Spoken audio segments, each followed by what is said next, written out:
but it's the only way you're ever gonna learn. You look back and it's all in the past. Good evening and welcome to NUFC Matters with me, Steve Wraith. It's Tuesday night, which means I'm joined by the Shields Gazette's very own Liam Kennedy. Good evening, Liam. Evening, Steve. Good. And we'll have a decent internet signal tonight, so that's a bonus. But if it does stop... Don't jinx it this early. You know, I'll be dropping off in half an hour and I'll be back on. Good stuff, mate. Anyway, it seems okay. So we'll crack on. As always, this is a night for you to ask your questions to Liam. We'll try and get through as many as possible. Some answers do take longer than others, so please bear with us. Derek Sharp starts up with a funny one. He says, Steve, I'll miss the first hour. So there's only 1 hour, Derek. So can you ask Liam if you could give Kieran tips on better lighting for the weekend? You wouldn't have seen our match day live because you cover the match yourself for the Shields Gazette anyway. But Kieran was struggling a little bit with his lights the other day to the point where he was in virtual darkness. It was. I can feel Kieran's pain. I've been there before as well. Yeah, so maybe I'll maybe put you and Kieran in touch, mate, and you can get across. John says, regarding Kieran Gate, my tabloid of choice is suggesting that Kieran was engaged in lewd and lascivious behaviour, whatever that is, during his dark period. John, he definitely wasn't. He was trying to talk about Newcastle United. It's as simple as that. If you classify that as lewd, that's up to you. James says, hi, boys from Malta. Good evening, mate. Good to hear from you. It's amazing how many people from around the world tune into this and other shows on the channel. Always blows me away. Thank you very much. And thanks to everybody who subscribed. Another 100 subscribers over the last couple of days. We're up to 39.2 thousand subscribers. That is amazing numbers. Thank you very much for that. Over 6 million minutes watched last month. Again, huge numbers. So thank you very much for that. It shows that what we're doing is great and people enjoy it and, they come to us in the drove. So thank you very much for that. Strange Brew says, do we think the Premier League will punish the greedy six? Even Sky and the so-called experts are refraining from directly demanding action. They are cowards. Yeah, this is rumbling on, mate. Any news in the journalistic world about punishments, or is it a little bit too early for this? I think one thing that you've always got to bear in mind, I've not heard whether they will or won't get punished, but one thing that always has to be bear in mind is that there are legal frameworks and there could easily be legal challenges to anything that's put in place. So if the Premier League are to punish the six, or even if UEFA will go ahead and punish the 12, they have to be absolutely watertight in everything that they're doing, and they have to be absolutely clear that they've broken rules. So they did sign up for this breakaway league, but didn't enter it. Look, did they really? It's all the semantics of the rule book. Did they really enter a team? Did they really enter the league? They didn't play. It's one of those that will be poured over by legal minds much brighter than mine. But all I would say is that I don't imagine anybody's going to come out and start slapping 20-point deductions out there willy-nilly, because I think it's not 100% clear that the rules have absolutely been broken. We all know they have. We all know the intent was there. But no, I think there's going to be a lot of people pouring over a lot of documents and pouring through a sort of playing out a lot of arguments in legal circles to see whether these kind of punishments can be meted out. My opinion on the punishments,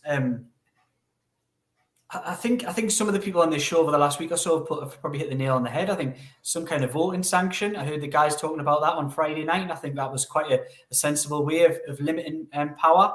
I think my one that I've always pushed for is some kind of legislation to enshrine English football, and every single club who takes part in an English competition has to sign up to that agreement, that they can't just take a club from a city or an area and plant it somewhere else and take it into a European competition, for example. I think that should all be enshrined in English law, British law, and I hope that can come to pass, because we heard a lot of hot air from Boris Johnson. We heard a lot of hot air from Keir Starmer last week, and it would be nice to see those legal heads, political heads come together and not just sweep this under the carpet because the immediate problem's gone away. Fingers crossed that things will actually happen on that front. Hot air and Boris Johnson, something we seem to be hearing a lot about in recent weeks. Christopher Duffield says, hi guys, my question is, will St Maximin be sold in the summer if Mike Ashley doesn't sell the club? And He also wants to know your opinion on whether you think Callum Wilson is injury prone. I think St Maximin is a type of player who may well be looking for a move elsewhere. And I think there may be suitors. There'll be people interested in a player of Alan St Maximin's ability. I'm not saying he's definitely going to be sold to sort of further improve the squad. I think that will be seen by the management team as a negative step, to be honest. On Callum Wilson, he's picking up the type of injuries that centre forwards, wingers, etc. like him pick up. He's somebody who relies on his fast fibres, relies on speed, and the type of muscles that go are your calves, your hamstrings, etc. And that's just the type of injury that Callum Wilson and players like him, Dwight Gales, Alan St Maximins, and others in the squad will pick up, unfortunately, from time to time. I don't necessarily think he's injury prone. I just think he's a striker who relies on that yard. And while he does rely on that yard of pace, then he is going to pick up hamstrings and calves, etc. Yeah, okay. Tom says, question for Liam, with Willock being available this weekend, who would you bring in to replace him in the squad, Liam?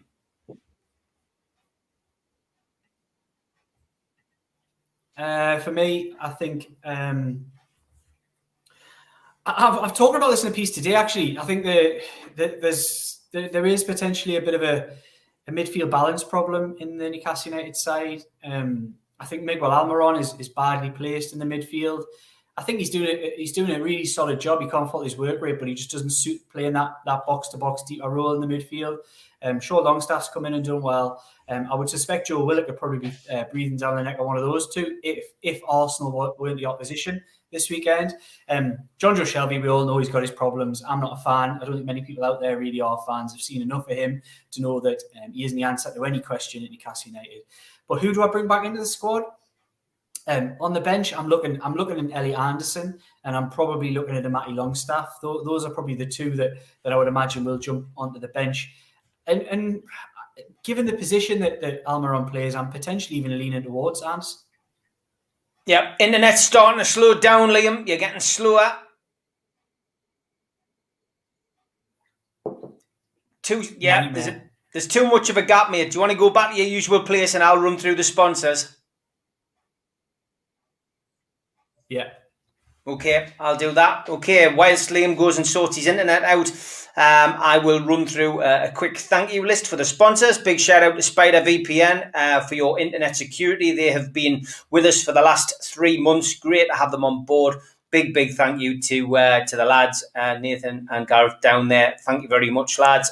Also, a big shout out to Arcot Interiors, and they are ideal for all your kitchen needs, and you can find them at www.arcotinteriors.com and inquiries at arcot.org.uk to email them or give them a ring on 0191 265 8663.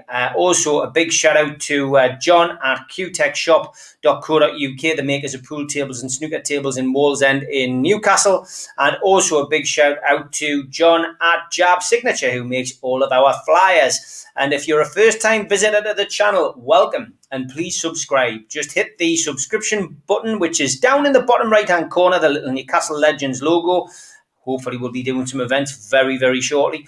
Hit the like button, which is the little thumb up, and hit the share button. That's really important. You share it to your social media. Other people will see the channel for the first time. Twitter, Facebook, LinkedIn, whatever you're connected to. Share it on there and spread the word about NUFC matters. And join in the comments. Plenty of comments. That's where you can ask your questions. And just drop into the chat. Always loads of people in there. Lots of banter, lots of pleasant banter, and lots of great crack from Newcastle fans around the world. Australia, Malta tonight, Germany, you name it. We have them all throughout the week on all of our shows. And still doing 7 shows a week, one night a week, one show every night this week. And I'll be running through them a little bit later.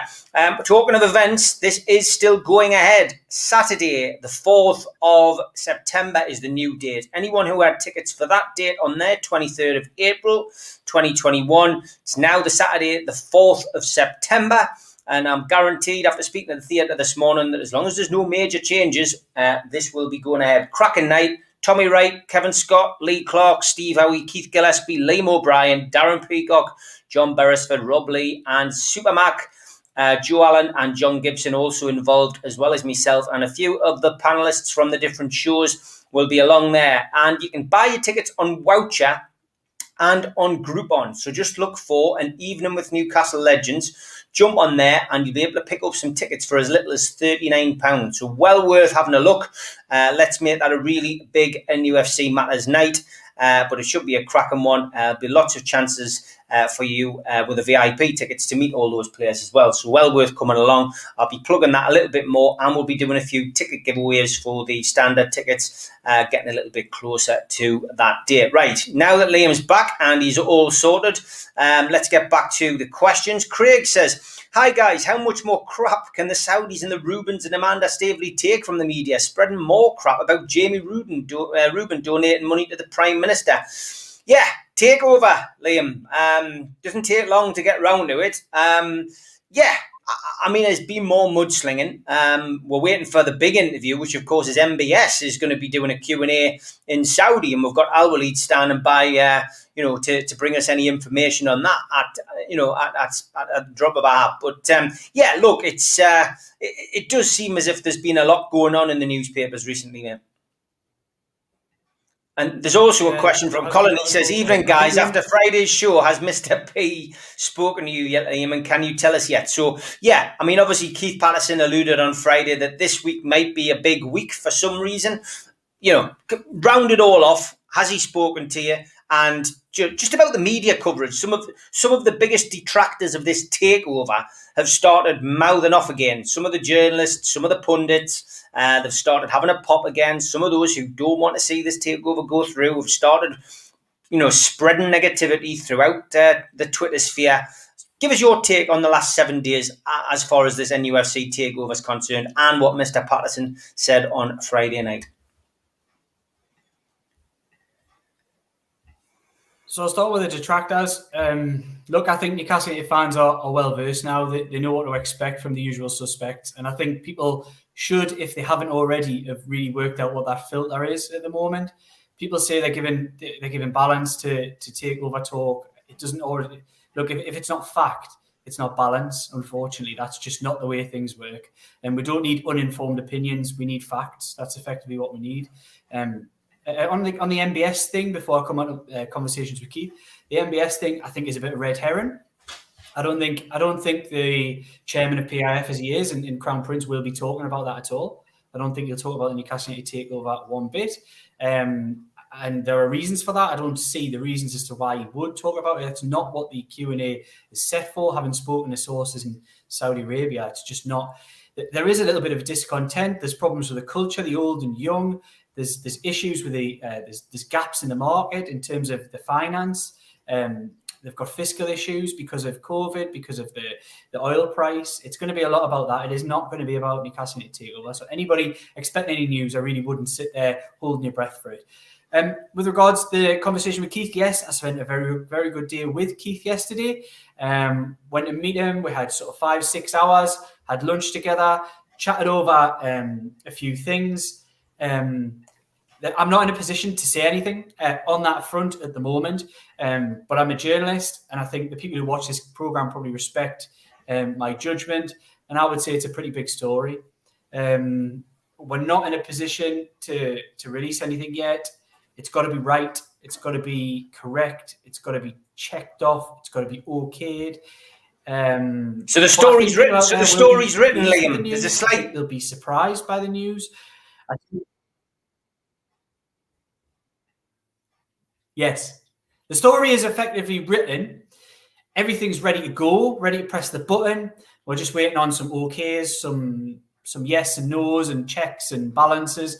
So we'll wait and see what day that comes. Could it be this week? I hope it's this week. Could it be next week? Who knows? It may be next week. But this story has been a long, long time in the making. It's Newcastle United takeover related, and I think a lot of people could probably start joining the dots. I'll say that one more time before it runs out of it sort of goes out of fashion. But I would say people will start being able to join the dots together, and it's good. Steve, you've had Keith on here on the show 4 or 5 times now, and I think everybody out there can see the type of guy that Keith is. Like I said, I spent a lot of time with him yesterday. Very kind. We had lunch together. We had a really good laugh, good chat. Bit of catharsis, talking through everything that's gone on, the journey that we've both been on.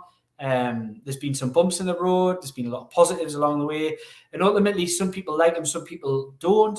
But we've built a really good friendship throughout this process. And that's something that will endure and remain beyond any Newcastle United takeover talk. So, yeah, really, really positive conversation. But when there is any news, you'll be the first to know. And Okay. if NUFC matters, you'll be the first to know out there. Well, I'll probably have to put it in the Shields Gazette first, but, you'll be next to know. Okay, there is a slight delay again, Liam. I'm not sure why, but there is a slight delay, so we'll have to bear with it. Look, from our perspective, at least we know that you've spoken to Keith, you've met him, you've seen him. There's a story there. It's written. You now got to wait for the green light to be able to put it out there. It's as simple as that, which is great. So let's wait and see. We look forward to that and Yes. see what happens. Tim Kent says, Liam, the VAR decisions on Saturday were appalling. What's your thoughts on them? Really bad. I don't think VAR itself is the problem. I think the implementation of VAR is the problem. It's the people. It's not the laws and the tech itself. It's the people sort of using it. The referees, the fourth officials, the people in Stockley Park or whatever. It's those people who are the problem, not the actual tech and the rules themselves. Okay, lots of comments coming in, just trying to catch up with them as I can. Mark Fleming says, although last week I took Newcastle to beat Liverpool 2-1 at Anfield, my God, we almost did it. However, it was still a great point. Stu says, Hoffman and Masters should be investigated. Paul Oxley says, hi Liam, before Saturday I was saying take Willock on loan. Now I'm feeling we have to get a cash deal done for him. Do you think we will bid for him? Yes, I think it's something that's right on the agenda in the summer. We know that there isn't any kind of agreement in place to take him for any longer, despite some rumours by certain journalists effectively in January. I don't believe that to be the case. And there could be a little fight for a player of that ability.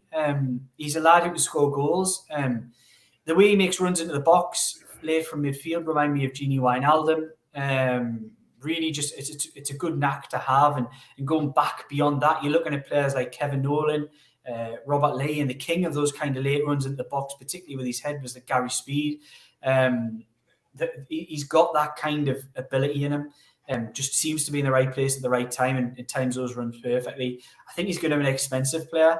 Taking him on loan may well not be an option because I think there's going to be some cash bids out there, and I think you're looking north of £20 million for a player like that. Do Newcastle have that kind of money this summer in a COVID-affected finances? We'll find out in a few weeks how bad they've been impacted. So I think it's going to be a tough one to push through, but I think it's one they will try for. Okay, Billy says, does any fallout from the ESL benefit the Premier League's grand old Duke of York approach to the takeover? And if so, could it have been a deliberate ploy given the speed of the toxic retraction? Yeah, I think delay was the tactic in this takeover.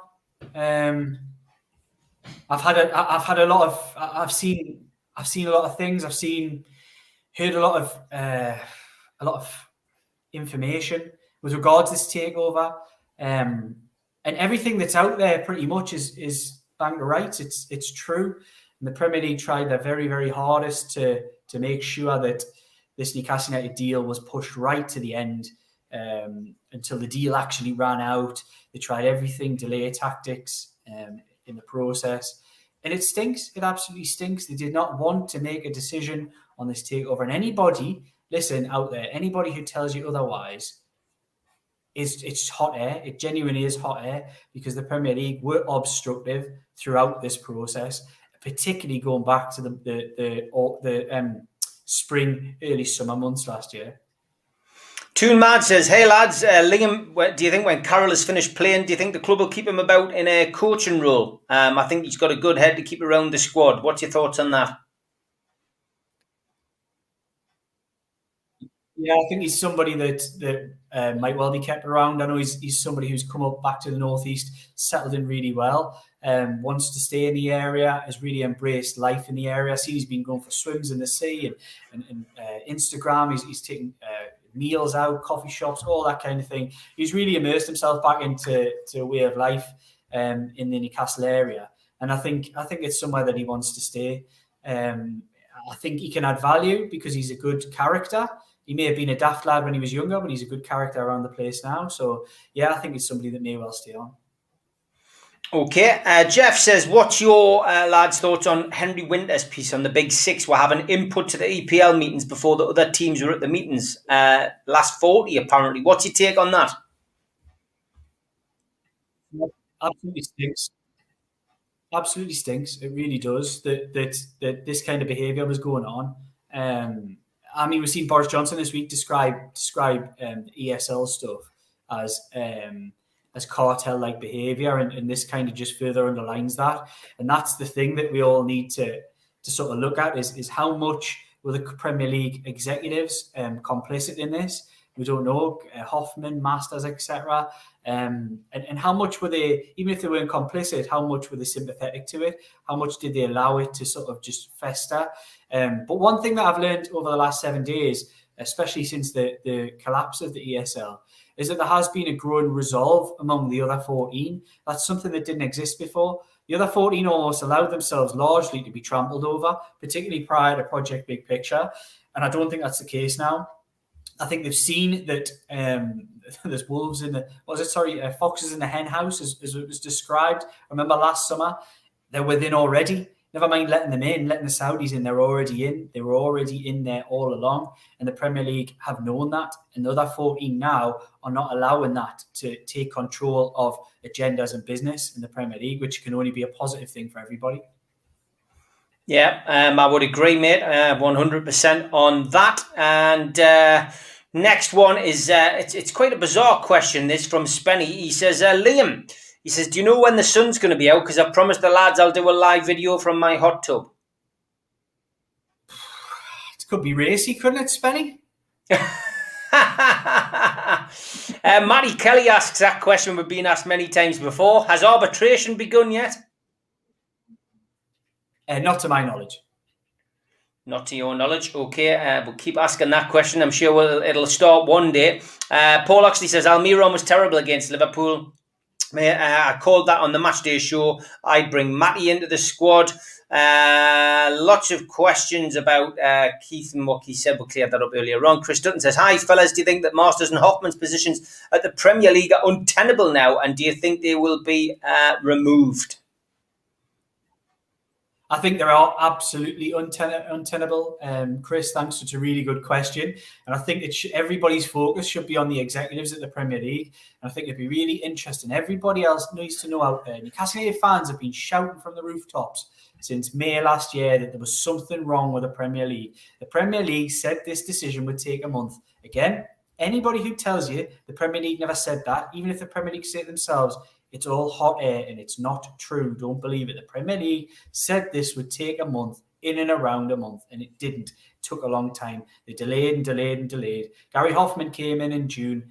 Richard Masters was a planned put in there by at least 2 or 3 of the clubs at the top end of that division. It's all been really problematic. The Premier League needs saved from itself, in my opinion. It has proven itself, after all this time, absolutely incapable of running itself. It is its own worst enemy. And what we need now is somebody independent to be selected in these positions. We don't need Premier League executives of Chelsea, Liverpool, etc. sitting on committees. Game over. That does not happen. We need somebody independent to be selected who's in the interests of the 20, not the select 6. Yeah, okay. Yano wants to know how Shaw's doing. When is he going to be available? Look, I think it's one of those things that it was said to me a few weeks ago that he'd probably have a chance for the last 4 or 5 games, and that's what we're looking at. You would imagine that this weekend will probably come a little bit too soon for him, but I would say definitely the week after. You're looking at the Leicester games, probably the Friday night. I would think he's probably got half a chance there. And look, it's a really good thing for Steve Bruce, because I would argue, despite results seeing a positive upturn, Almiron was picked out by somebody earlier on as saying that they'd been really poor, and I actually agree. I wrote a piece on that today, just saying that almost Almiron has been the sacrificial lamb effectively in this team because he's been terrible since he came back from injury, Spurs apart. I would say that the centre-halves have also suffered as well. Paul Dummett was really transformative when he came in as a left-back for Jamal Lewis, just solidified things. They've moved him back into a back three, which arguably suits him and has always suited him. He's been absolutely dreadful. Kieran Clark's come back into the side, been absolutely dreadful. And Federico Fernandez looks a million miles off where he was at the start of the season. So it's suited certain players. This system switch has suited Jacob Murphy. It's suited Matt Ritchie. Sean Longstaff's benefited. Alan St. Maximin, even Joe Linton. But the ones that have really had problems with it are Almiron and the three centre-halves. So I think bringing a Fabian Schär back into somebody's thinking, and he'll have one eye on wanting to play this summer. We've seen him turn out for the 23s. If he wasn't right, he wouldn't have played 45 minutes for the 23s. I think he's determined to get some games under his belt and be fit for his country in the Euros this summer. And fair play to him. And I think we'll probably see a little bit of Fabian Schär between now and the end of the season. But I would argue that this weekend's probably a little bit too soon. Yep, I would agree. James Brown asks a question that a lot of people have asked tonight. Alongside Alan Shearer, are there any other former players you'd like to see in the Premier League Hall of Fame, Liam? Look, I'm going to quickly, before I actually answer that question, I'm just going to put this mug in here. NUFC Matters got sent this out by John from QTech.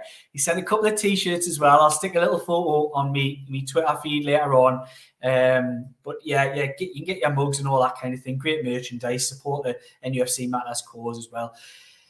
I think I would argue there are some players, the Newcastle United players, who could argue that they should be involved. And I think beyond Alan Shearer, one that I look at because of the sheer amount of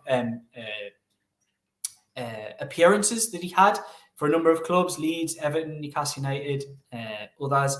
I think Gary Speed's probably one that should be up towards the top end of the pile because he's one of the players, one of the top, I think he's in the top 5 at least of players who've performed in the division in terms of appearances. So, but there's loads of people you can make a case for in the Premier League.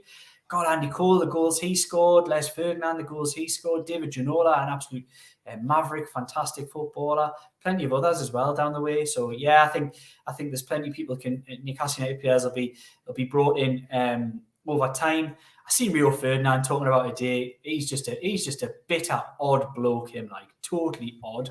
Talking about, I don't think Alan Shearer should even be in the top 10 because he only won one Premier League title. Go away, man.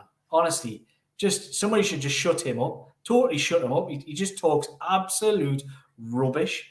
It's embarrassing, actually. Just look, I'm going to have a go dig at the media here. I think I'm fully within my rights, having been a fully fledged member of the media. But why are TV companies giving him airtime?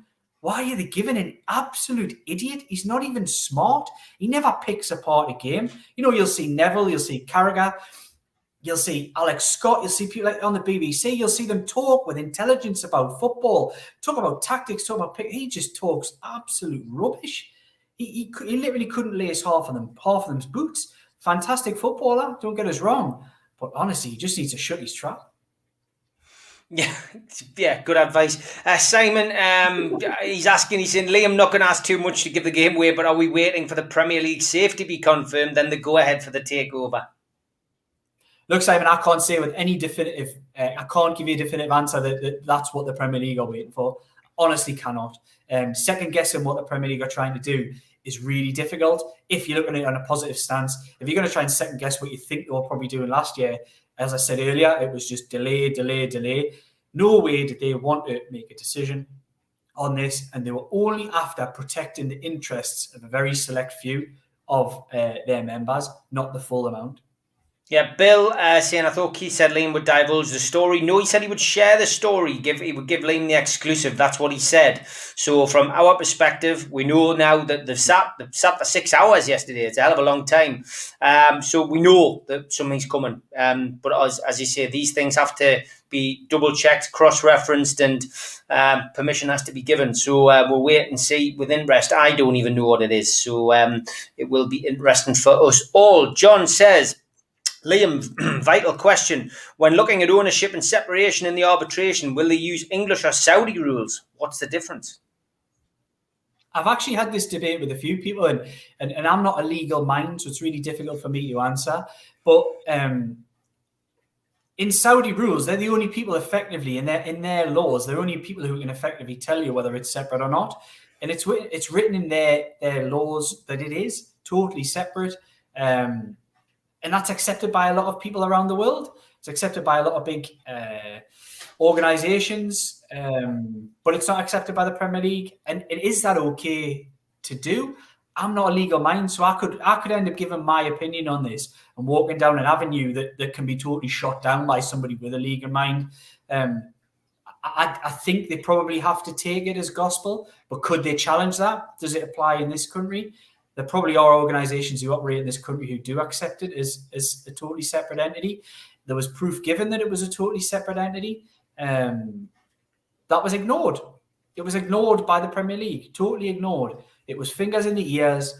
We're not listening to whatever that might be. That was totally ignored. And that, I'm not saying anything new here. This is the type of thing that Amanda Staveley, etc., was saying from last summer. It's the type of thing that they've been preaching.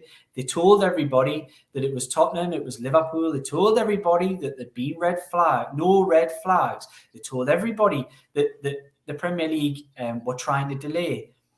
They've been right on some of these things. Just give it some time. They will be absolutely correct on it all. I think it's really unfair, some of the criticism that's been thrown the way of Amanda Staveley, Murdad, the Rubens. Like you said earlier, you see more of that today, trying to pull them into a political storm, which is brewing in Downing Street and beyond. PIF have been bad-mouthed by certain people, but particularly the one that sticks in my mind is Staveley. I've seen the knives out for Staveley in the last year, and I just don't get it. I think the fact that we've got potentially one of the biggest investment companies on the planet with untold riches and who want to spend them in our city, how can you be against that? Are you mental? Like, how can you be against that? I'm not. I don't get it. Like the money that would come in from those people would touch every household. It would. There'd be more jobs in the area. There'd be more opportunities for people. Infrastructure would improve. Opportunities would improve. Honestly, I think it's madness. I get the political standpoint. I'm not downplaying that. I'm not downplaying anybody who takes a political stance on it. But I don't think all these people are taking a political stance. I think they just want to be the opposite of what everybody else wants. I see it on social media every day. It frustrates the life out of me. But I'm not here to convince anybody of their opinion. They can have their own opinion. But I know what mine is. And I want Newcastle United to be the strongest version of Newcastle United it can possibly be. I also want my city. I want Newcastle. I want North Tyneside, South Tyneside, Gateshead, everything. I want this city and this region to be the strongest version it can be. There aren't many people out there who champion this region. And these people want to come in and spend money in this area. And I'm going to shut up now, Steve, because I'm off here. I'm ranting. But I think I do feel really strongly about it that some people just don't grasp the true nature of what could still happen. Let's not talk about in the past tense, because it isn't in the past tense, despite what some people will try to have you believe. It is current and it is still ongoing. And like we say, hopefully there'll be some kind of news on that front this week. Yeah, I mean, look, I got a late notification. I saw there was a little bit of a to and fro going on Twitter again today. Linda Bush, of course, from the Newcastle United Supporters Trust, had given an interview on Metro Radio today. What it was about, I don't know, but the clip that was used and was introduced and hadn't been edited had her saying that she didn't want billionaire owners running the football club. Now, for me, well, if they're not going to run the football club, Liam, who is? I don't know. I don't know who. Like, I think that would be a question for them, really. I don't think that's a great look for the trust. If that's really what they're hoping for. They're hoping for Newcastle United to not be bought by somebody rich and effectively funded by the fans, because that is really problematic. If you want a fan-owned football club, you're dropping way down the divisions. And I'm not talking Sunderland here. We're talking way down the division. Look, I've got personal experience. I've been involved and covered a football club for the first few years when I was covering football in Dundee, who got parachuted into the top flight after the Rangers debacle, when Rangers got relegated again. And they were part fan-owned, having been saved from the brink. They were the first team in Britain to go at administration twice. Horrendously ran. Some incredible stories if I ever get the chance. Maybe one of these talkings that we're going on about doing, but I've got some incredible stories about the type of things that you can that were going on at football clubs like that. And I think people out there don't understand sometimes. I think they hold people up in some kind on a pedestal and think some people who run football clubs, they must be smart people. Jesus, they're not. They're not always. They make a lot of mistakes. But what I would say is they were part fan owned, and the amount of problems that came with that. You had so many blokes and women who just wanted the jersey. All they wanted was the blazer to stand in the boardroom. Any decisions getting taken, impossible. It would be terrible. The board meetings would never get decisions taken. It would be argue this, argue that. What about this? It would be terrible. Look, and they got bought out by Americans in the end, who came in, put their own money, and just said, "Thank you very much. See you later. We can't have that. We'll still talk to you, and you can have an input on the way that the football clubs ran. But ultimately, it's my money, and I'll make the decisions." Unfortunately, that's the world that we live in. I personally am not against fans having a say. I want that to happen. Very much for it. Very much for fans having a say. But look, I've not seen this interview, so I'm not going to criticise directly. But if that's what has been said by a member of the trust on an interview and on quite a high profile platform, I would be concerned about the whole pledge scheme, to be honest, and the thinking behind it, because that's not how it was ever presented to me. In conversations that I've had privately with Alex Hurst, who was the real driving force behind this, deserves a lot of credit for the fantastic work and rollout that they've done. I'm really impressed by it all, to be honest. And I said that when it was launched. And I stand by anybody who wants to put money into that or anybody who doesn't. It's purely your choice. But what I will say is if that is the undercurrent, and the undercurrent here is that we don't want billionaires. We don't want somebody who can allow Newcastle United to even just compete. I mean, billionaires were pulling in Mike Ashley here, and he's just somebody who keeps it ticking over and allows it to compete. We don't want that. We effectively want to be run by people with no money. So Newcastle United will not compete. It won't even compete in the Championship with no money. It won't even compete in League One. You need some money. So what road are we going down here? I would have big concerns, but that is for them to clarify. I've not seen the interview. I've not heard it, but if that's what's said, that's quite an incredible statement. Look, everything can be taken out of context, but this certainly wasn't. And, obviously the powers that be, maybe at the trust, heard that, were aware of what was put on social media, and then it was changed. But I also know when I've done interviews for Metro Radio, I have done a 5 to 6 minute interview, and then they chop it up throughout the day. So maybe it wasn't even altered by anybody. It's just the way that they've selected it. But it didn't give a good impression. I've got to be perfectly honest. We're not really here to talk about the pledge. They've raised £63,251, just double checking their website now. Things have started to slow down after our initial start, and they're a long way away from doing anything really with that amount. And I admit, there's direct debits and constant money going in. I still believe that will be a fantastic donation to charity, and that's my opinion. But we will wait and see. Let's get away from the politics of fans trying to have some kind of say at the club and go back to football. Marty says, Liam, is it true that Jetro is coming back in the summer? Something we were linked with this season, but it never came to fruition. Is it something which is still, bubbling away in the background? It wouldn't surprise us if it was one that was rekindled, but what I would argue is he a player that's at the top of a priority list in Newcastle United? And that might be where this one falls down. It was one they looked at in January, but I think budgets are going to be tight. Willems wants a lot of money to sign with him being a free agent. He's looking at a big payday. And I think him and Newcastle United were getting a little bit closer in January. We couldn't really talk much about that at the time, but they were getting a little bit closer in terms of the finances of the deal. But it just never got done. And what I would argue now is you've seen a resurgence of a Matt Ritchie. We know that he's a player who would quite like to go back to the South Coast. I think Willems might be rekindled if that one comes to fruition, if Ritchie does leave. One that maybe makes me think it might not is the likes of the signing of Bondswell, etc., who signed for the 23 squad. He's an England youth international. That's probably somebody who's queuing up to be knocking on a door within the next year or two as a left back, is Jethro Willems needed? I would love to see Jethro Willems back. I thought he was a really talented footballer, had a great relationship with Alan St. Maximin, more of a winger than a fullback in a lot of ways, and would have suited this wing back system down to a T. I think Jamal Lewis could learn a lot from him. So I wouldn't be against it, but I'm not 100% certain it's going to be top priorities. I think when they're looking at signing players this summer, I think it's going to be probably a little bit of a reboot at centre-half will be quite high in the priority list. I think potentially a right back, and I think the midfield is one area that definitely needs transform, because I think we'll probably see a few players depart the club in that department in the summer, and I think it's needed. I think it's massively needed. We've needed a midfield reboot for about 5 years now. Yeah, Keith Patterson says, hi lads, hope everyone's well. Just trying to get the information confirmed. An agreement for Liam to press the button. I think it's worth waiting for. So there we go, confirmation from Keith, who we will see on Friday night.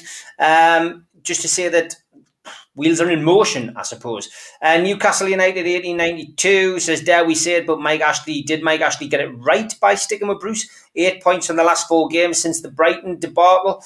From our point of view, Liam, we talked about this on Ladies' Night last night. Give it a watch on the playlists, people. But yeah, I mean, it's only 29 days ago. There was a poll announced where 95% of us said that wanted Steve Bruce out. And a lot of people, as Holly rightly pointed out last night, a lot of people thought that the other 5% were Mackems. But, we stuck with him and he's got through it. What I would say is, never mind the 95 one, we did a poll on the Gazette and it was 97. So, and at the time when that came through, I couldn't believe who the 3% would be, apart from Mackems there had to be. What I would say is, anybody out there who has any question marks, I don't see why Steve Bruce shouldn't get credit, but is he the answer that you want in Newcastle United, even with Mike Ashley staying at the football club? And the answer every single time to me is no. I don't want him as the manager of the football club. I'd rather roll the dice and take a risk on somebody else, because I don't believe he's got the best out of this squad. And I think without Graham Jones being parachuted in, I think a lot of these points would have gone missing.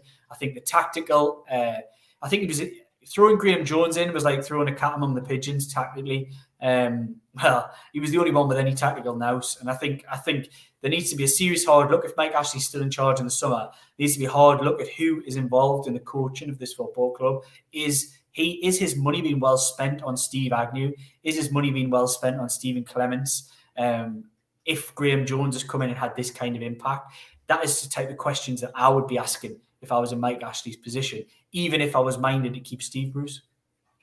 Yeah, nearly 900 watching tonight. Amazing numbers. Thanks for staying with us tonight. Much appreciated. We're on till 7 o'clock. Paul Regret says, hi lads, I'm a bit disappointed. After being on Twitter today, I was led to believe there would be some substantial news from Liam tonight. Look, Paul, we don't control what people say on Twitter. We certainly didn't mislead anybody. Watch Friday night's show. You will hear Keith say that he'll give the exclusive to Liam.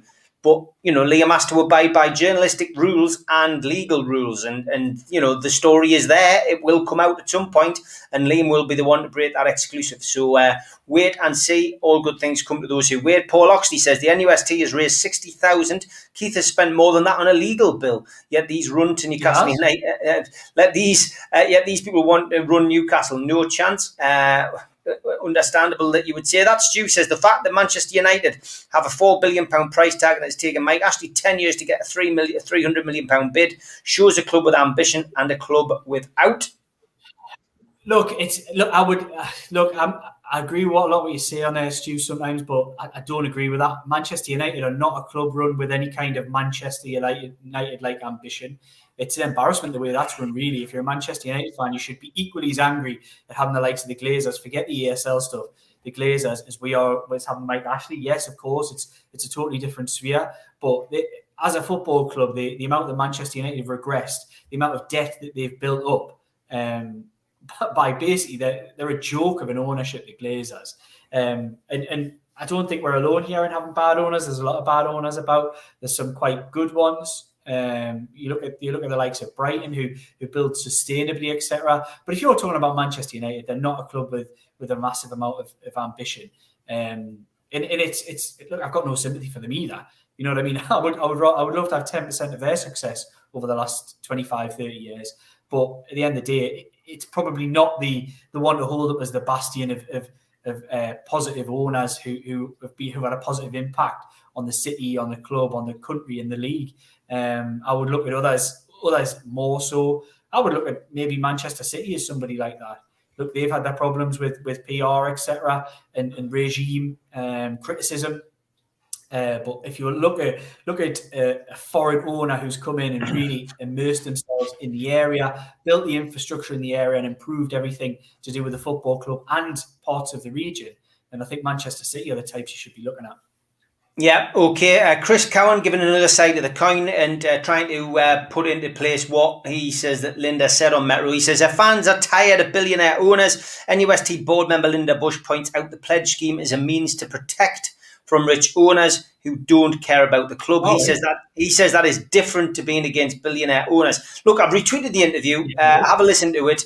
The problem is, if you start saying things like that, it can lead to what's happened on Twitter this afternoon with a lot of people, jumping in now and having their say. But look, it's there. You just got to be careful what you say when you're in a place of position. But that is what Chris is saying, and that's what he gets out of it. So thanks for that. Swag Dog says the Trust for me are starting to show their true colours, and what's good for the Trust agenda is not necessarily what is good for the fans and the club. That is interesting. Rachel says, if that was said by a member of NUST board, then they've gone against the voter members who voted overwhelmingly for the takeover. By the sounds of it, Rachel, they haven't gone against the 97% vote of wanting new owners. But look, everyone's different. I know everybody's different. And I've met Linda, a really nice woman. She's been involved in the board for a while now. It's interesting to see, different people's opinions. But look, we want the Saudi takeover. It's quite clear that there's some journalists out there who don't want the Saudi takeover and who are doing the best they can to jeopardise it. I saw something, from David Conn today, another mischievous article of, Lincoln Rubin with giving money, which has been mentioned already in the chat, to to Boris Johnson. That kind of thing. It's not good. It's not good headlines for the takeover. It's just not good. I just think there's a lot of stirring by a lot of people who have mentioned people's names on here before, and I just think it's I think it'll all be to no avail, because I still think this will go ahead. Tom says, good luck to the youngsters tonight in the Youth Cup, and there we go. There is the lineup for tonight. Of course, this has been beamed out live. You'll be able to find it. Just jump on to listen to Razor and Ando doing the commentary as well. Max Thompson, Joe Oliver, Josh Scott, Nathan Carlin, Harry Barkley, Josh Nicholson, Reagan Thompson, Jamie Miley, Dylan Stevenson, Elliot Anderson, captain the team, and Lucas de Bois are that's in the starting lineup. So good luck to them tonight. Hopefully as well that we see people coming through from there, Liam. Kids coming through and getting a chance. And I did see, can't remember who it was, somebody asked a question a little bit earlier on. Do you think we'll see, when safety is mathematically secured, do you think we'll see the likes of Elliot Anderson getting a little bit of a run out from Steve Bruce, or do you think he's going to be under pressure to maybe get as high up the Premier League as he can? Because as we know, the higher you go, the more money you make. Yeah, I think he wants to finish as high as he can, but it would be a real opportunity missed not to give him some minutes, wouldn't it? Really, it'd be madness if you ask me. I think if you get yourself mathematically safe, there's no reason why we shouldn't see little bits from Matty Longstaff, shouldn't see little bits from Elliot Anderson, who are two players that might well go out on loan in the summer. I think it would be lunacy if they didn't go out on loan, given the lack of game time that we've seen at Newcastle United. Matty Longstaff will, in fact, I think. Please, anybody out there, correct me if I'm wrong, but I think Matty Longstaff becomes an overage player. I don't think he actually qualifies as I think he has to go into the 25 effectively next season. So that's going to be an interesting decision that has to be made. Elliot Anderson is a player who I think can be the best of the lot. I think I'm really impressed by him. A really clever midfielder who can play a little deeper, breaking forward, can also drop into the 10 role, and is just quite a graceful player with ball at feet. And there aren't that many players like that. We need to look after him. He needs to go out and get games. He needs to be looked after properly by the management. And I don't really have any faith that the management will do that. Look, Steve, you were the first to come on here the other week and say he deserves credit for the way that he put out fires, didn't he? With Richie, Sean Longstaff was the one I'm really pointing towards. I just love to see him put that fire out with Matty Longstaff. And let's see him get a little bit of game time, because the lad's got something. And it's a shame to just see him rotting. He's not even rotting in the reserves. He's rotting in the stand. Effectively, he's not even playing for the 23s. I guess you could answer this. Maybe John just says, is the story you're going to release good news, Liam? I would say it's a bloody good story. That's what I'll tell you. It's a bloody good story. So I'm not going to tell you that the takeover's done. I would love to, and fingers crossed, I get some kind of tip off that would happen. But I imagine that'll be leaked everywhere else before I get it. But what I would say is that it's a bloody good story, and I think it'll be an enjoyable read for people out there. I think there'll be a few eyes opened. I think there'll be a few people really interested by some of the detail in the story with regards to the Newcastle United takeover. Okay, Kevin McDougall saying, are we safe yet? Do you think we're safe? Yes. Look, this may get replayed again if we end up getting relegated. But I've always said, if you roll the clock back a week, 2 weeks, 3 weeks, a month, all I always said was that I would find it really difficult using logic to see that Fulham would get more than 32 to 33 points. I still stand by that. I think they're going to struggle to get past that 32 mark. So I think Newcastle United are probably more than safe. I think they're probably a win safe. And I think they'll still pick up points. I think they've got a good chance of getting a point at least against a struggling Arsenal side, who've also got Europe to consider, and that's their big focus from now until the end of the season. And I think they'll probably get more than likely get a hiding off Man City. Could well get one off Leicester. They've given a few over the last season and a half. And then I think we'll probably get points off Sheffield United, and I think we'll probably get points of Fulham as well in the last day. So if I was to guess, I said the same last week. I think Newcastle United will probably get, I said last week, 5 more points. They've got one of those already. I would still argue Newcastle will probably still get another 5 points from here. Draw against Arsenal, a draw against Fulham, and I think they'll probably beat Sheffield United, and that's probably going to take them to 41 points, which will be 3 shy, I think, of what they got last season. Yeah, Colin says, to be fair, on Friday when Keith said he would tell Liam, none of you guys said it would be announced on today's show. I think we all just presumed it would be. Trust you guys so I can wait for the news. Daniel says, it's funny that Spurs of the Super League are trying to get Brendan Rodgers. That's quite respectively as a club that could run the proper way. I'm sure NUFC fans want a club run like Leicester. Chris Collins says, Steve Wraith, will you get the big one? Liam, surely Amanda might reward him with that for keeping the faith. And John says, Liam, do you think a YouTube long form interview based on the new story is something you'll do? God, you're putting ideas in Steve's head here now. I can see the cogs ticking over up there. I love this one from Chris Dutton. He goes, Liam, is this story about Henry Murray's? Categorically, no. I don't think Henry Morris is going to buy Newcastle United. Junior Turner's asking, good evening, mate. He says, when fans return and it's been suggested this is to be staggered, will this use a ballot or a vaccine proof? Interesting. Any news on that? Because we're led to believe we're going to have 10,000 supporters in for the Sheffield United game. Yeah, it's nothing. Unfortunately, it's nothing that I've heard. I haven't heard how that's going to be decided. There was a lot of talk of ballots, etc., when we were looking at a potential return last year, but I've not heard anything on that front, unfortunately. We'll just have to wait and see. Yep, okay. And what was that one? Keith, he just says, Colin Turner, I press every day for this. I'm sure it'll be this week. Trust me, I'd love to get it out now. I think it'll prove a huge factor in the end game. So getting plenty interaction from Keith tonight. So at least you know there is something in the offing. You will just have to watch the Shields Gazette with interest. Michael Kelly says, I'm pleased to say I got it wrong. I thought we were going down, but the team have got stuck in and we now are 99% safe. Tim Cairns is as confident as Liam. He says, I fancy a win against Arsenal. They've had a hard game in Europe. And yeah, looking ahead to that game, I feel we could win this game because it is slotted right in between a 2-leg semi-final. Yeah. Yeah, and that was always the benefit. When I was looking at the fixtures, when we did look like we were up the creek, I kind of looked at Man City and thought, if they get through and, their result, they're not going to be thinking about that because it doesn't run either side. But when looking at the results the fixtures, that Arsenal game is sandwiched in between those two crucial European semi-final legs, and I think that could only play in Newcastle United's favour. Even more so now they've got nothing to play for. I say nothing to play for. They're not playing like a team with nothing to play for, but I would imagine that they're pretty much safe as they are now.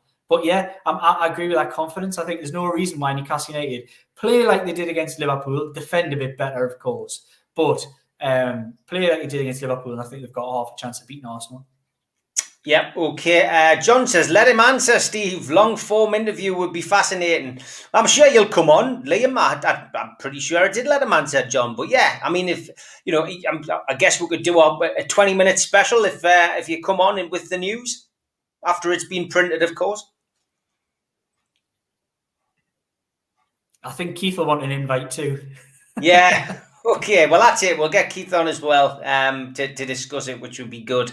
They play on Thursday, don't get back to Friday, and travel to us on Saturday, says Rowan. So, yes, a lot of people feel that is going to be a big, big thing. Yeah, and Keith will be on the show on Friday. He's become a regular on Friday nights, which is great. So, I'm sure he will have enough to say on Friday night. Hopefully, he will be able to talk about the story that might have been released by then. Life Goal says, most improved and regressed player of the season. For me, Darlow and Murphy have improved hugely, while Fernandez has sadly dropped off. What about you, Liam? What's your thoughts on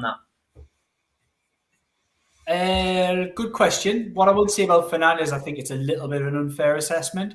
He was one of those who was hit really hard by COVID, came back, and then suffered almost a form of like the long COVID type problems where he was picking up muscle injuries, etc. I think it's just hit him really hard. But I would argue that Fernandez has had a really bad return to the side. He hasn't been the calm and influence that I think many people expected him to. It hasn't helped him that it's been comic capers alongside him with Kieran Clark and Paul Dummett, to be honest, for the last 3 weeks. I think you could probably look again. It's one I take some criticism for on here. But there's one common denominator here. When Jamal Lascelles, despite him not being the most accomplished defender, despite him not being the best header of the ball, very good at his feet, they always miss him. When Jamal Lascelles is not in Newcastle United's back two or back three, they always miss him. And they're missing him again. Really? Because I've seen people on this show proper having a pop, and they were backing it up with stats the other night. And I can't say it off the top of my head, but we seem to have done better. In fact, I tell you who it is. It's Yano, who was on tonight. I'm not sure if you're still in the chat, Yano, but he came up with the stats last night, and we're actually done better without him. Despite, and I did say to him, don't forget he did score those 2 crucial goals at the start of that, because it was when we were doing the Great Escape actually the other night when I'd been out on the drink during the day and then came back and did the show. That's what we're talking about. So yeah, I mean, it's weird, isn't it? You feel like we've missed him. I do. I feel like they miss his leadership. I think if you plant Jamal Lascelles in for Kieran Clark, I think Newcastle United's a much more solid unit in the way that Kieran Clark's playing at the moment. And actually, I would argue that in a lot of ways, Kieran Clark is actually a more natural and better defender than Jamal Lascelles, but they always miss him. He's the captain, he's the leader, and he's that for a reason. And I do think they miss him, and I do take some criticism for that, but I'll stand by that comment. And I think despite results improving, Newcastle United have arguably defended 10 times worse than they had previously, but have managed to get results because they're attacking a lot better and taking chances and creating chances. So yeah, I think you put Jamal Lascelles straight back into this side if he was fit. Yep, Yano is still there. We haven't missed him. We don't win when he plays, says Yano. So that was his argument. I knew Yano had an argument about Lascelles. I couldn't remember what it was. But lots of we're coming towards the end now, guys. I'm sorry we couldn't get through as many questions as we like, but I think Liam's broken some kind of record tonight because he's answered certainly more than he normally would. He's managed to get through it, which is great. Lots of people comparing you to a Line of Duty character, and people are saying, do you know who H is? No, I don't know. Is it the fourth man? I don't know. No, I don't know who that is. I don't know who. I think it's Keith Patterson. I've seen a lot of people criticising the new line. It could be. No, I think for me, a lot of people have been criticising that programme. I think it's great. I think it's gripping. Steve, you can respect that as an actor yourself. I think it's been really good. No, I love it, mate. I love it. It's great. Good programme, good script. And certainly give me some inspiration when I've been writing this sales script, which is finished now. So watch this space. Okay, give us a plug to where people can find your work.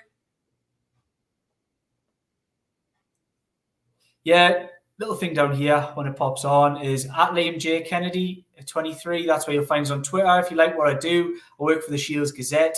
We work on a subscription system. So if you like what I do on here, if you like some of the things that I've written, jump and subscribe. Gets me some kudos if people have if they realise that people have come from reading one of my articles and then suddenly subscribe. Gets me some kudos and might get me a pay rise in the future. Because remember, we're doing this for now. Exactly, mate. Exactly. Been an absolutely fantastic show as always. That hour always flies over, and we have promised towards the at the end of the season, I'm sure we'll do a 2-hour special. And Liam and I have talked about it. We will be here in the summer. Obviously, we'll be doing little bits and bobs. We'll like to do something different when there isn't any football, and we've done greatest managers. I think we could certainly look at doing a few of the little bits and bobs over the summer. So looking forward to that, because I've had a few messages saying, will you still be going in the summer? Yep, we'll still crack on. We enjoy it, and I know everybody loves listening to what me and Liam have got to say. So thanks very much for your support. Wow, just about 900 watching live tonight, Liam. Big numbers, mate.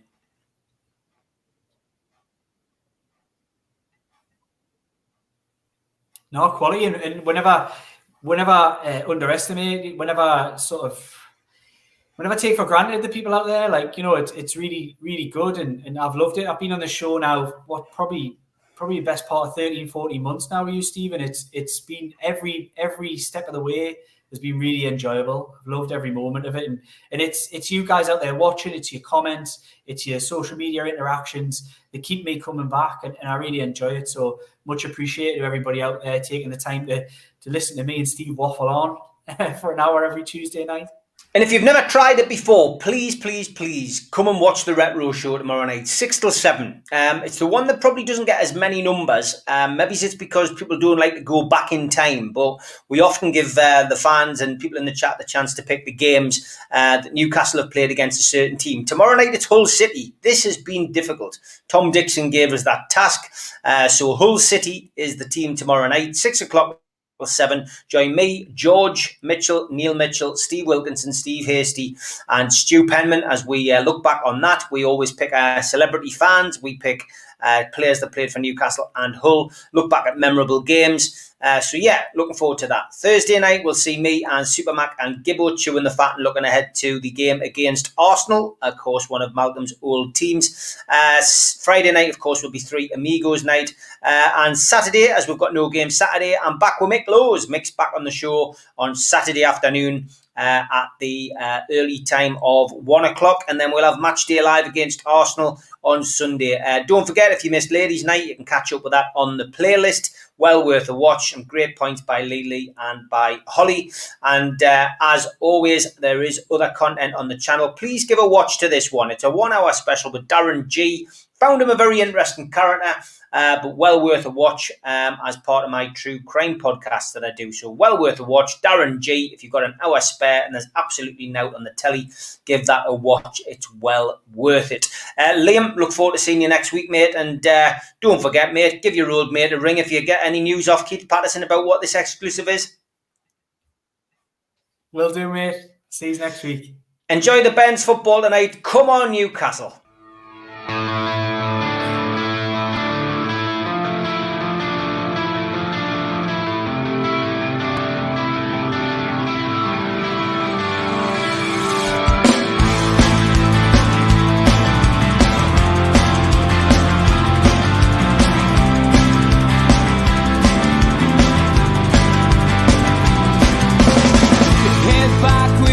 Attack. It feels like I've been talking to myself again, but it's the only way you're ever gonna learn.